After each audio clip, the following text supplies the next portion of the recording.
Cuando uno piensa en Mongolia, lo primero que se nos viene a la cabeza son, pues eso, guerreros a caballo, ¿no? Pero la historia real, el alma de esta nación, va mucho más allá. Para entenderla de verdad, tenemos que mirar a otro lado, a su vida nómada, a una historia que casi se borra del mapa y a los desafíos, bueno, a los desafíos gigantescos que tienen por delante hoy en día. Esta frase es potentísima, nos mete de lleno en el corazón de la vida en la estepa. No es que estemos mirando un paisaje desde lejos, no. Estamos dentro de la yurta, el hogar nómada, y desde ahí, la naturaleza no es un decorado, es el centro de todo. Para entender Mongolia hay que empezar por el nomadismo. Y no es solo un estilo de vida, es la esencia pura de su identidad. Una vida que, por definición, está en constante movimiento.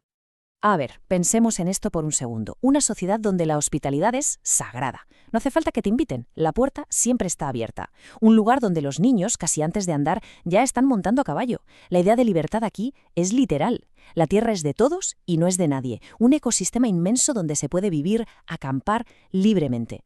Es una conexión con el entorno que, seamos sinceros, en gran parte del mundo hemos perdido por completo. Y ojo, que esto no es una historia de un libro, no es el pasado. A día de hoy, casi un tercio de la población de Mongolia sigue viviendo así. El pastoreo no es una reliquia para turistas, para nada. Es el motor de su economía y el corazón de su identidad. Como ellos mismos dicen, somos nómadas. Punto. Bueno, y ahora vamos a hablar del mongol más famoso de la historia.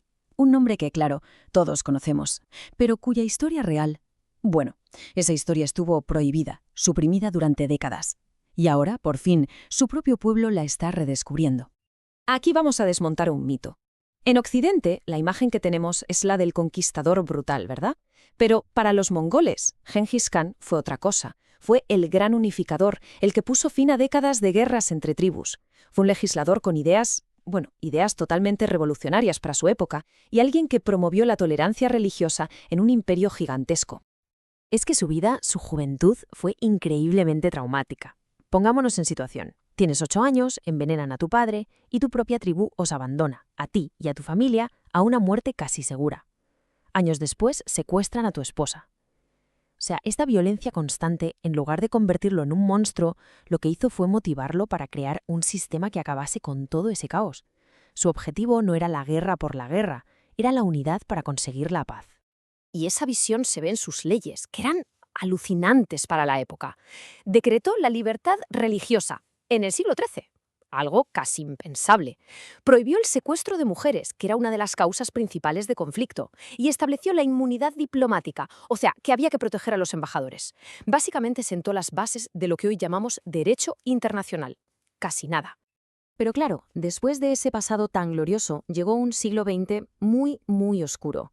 Un periodo en el que se intentó, de forma activa y deliberada, romper la conexión de los mongoles con su propia historia, con su identidad. El hecho es que, durante 7 décadas, Mongolia vivió bajo la órbita soviética. Y esto no solo cambió la política y la economía, fue un ataque directo al corazón de su cultura. Y no fue algo sutil, ¿eh? Fue un borrado sistemático. Se prohibió hasta mencionar el nombre de Gengis Khan. Se persiguió el budismo, se quemaron monasterios y se ejecutó a miles de monjes. Se reescribió la historia para que encajara con la propaganda, devaluando todo el pasado nómada. Fue, literalmente, un intento de vaciar a Mongolia de su propia alma. Y todo esto nos lleva al presente. A una Mongolia que todavía está lidiando con las consecuencias de ese pasado y que ahora se enfrenta a una transformación brutalmente rápida. El éxodo masivo de la estepa a la ciudad. Este dato es que es alucinante.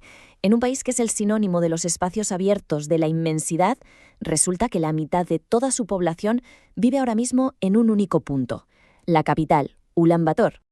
El resultado es una nación partida por la mitad, literalmente. Por un lado, la mitad de la gente concentrada en una sola ciudad. Por otro, la otra mitad dispersa por un territorio gigantesco.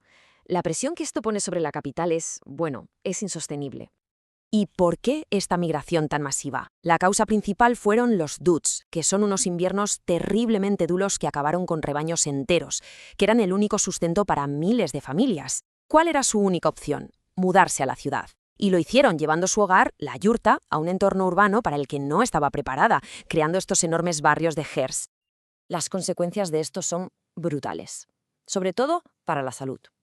Para no morir de frío, la gente quema carbón muy barato en las yurtas, y esto crea una nube de contaminación tóxica que literalmente asfixia la ciudad en invierno. El resultado es devastador. Los niños que viven en la ciudad tienen la mitad de capacidad pulmonar que los niños de las zonas rurales. Es una crisis de salud pública que nace de una crisis social y climática. Y aquí vemos cómo afecta al espíritu de la gente. Una cultura que se define por la hospitalidad, por la amabilidad, de repente se ve forzada a vivir en un entorno urbano, anónimo, estresante. La transición no es solo física, es emocional. Es un choque cultural que está ocurriendo dentro de su propio país. Con todo este panorama, la pregunta es, ¿y ahora qué?